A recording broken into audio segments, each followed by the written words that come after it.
আসসালামু আলাইকুম এভরিওয়ান, কেমন আছেন সবাই? আশা করি আলহামদুলিল্লাহ ভালো আছেন। আমি আল্লাহর রহমতে ভালো আছি। সো গাইজ, আপনারা যারা কুয়েতে গাড়ি ধোন, ঠিক আছে, তাদের কি অবস্থা?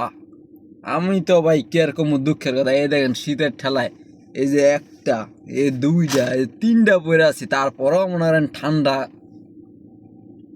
অনেক, প্রচুর ঠান্ডা। এখন তো মনে করেন দুই তিনটা গাড়ি দুইয়া দেখি কি হাত পা পুরা বরফ হয়ে গেছে, পাও তো পুরা বরফ।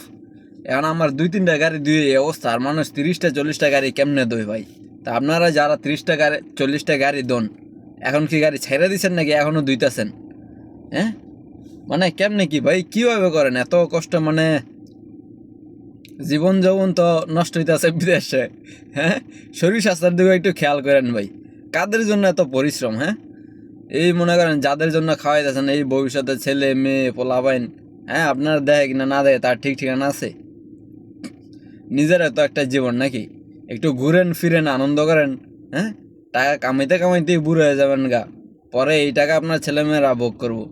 আপনি মরে গেলে একবার কবরস্থানে যা দোয়া করে কিনা, কবর জিয়ারত করে কিনা তার ঠিক নেই। হ্যাঁ ভাই, একটু নিজের দিকে খেয়াল রাখেন। আমি তো কমই দুই।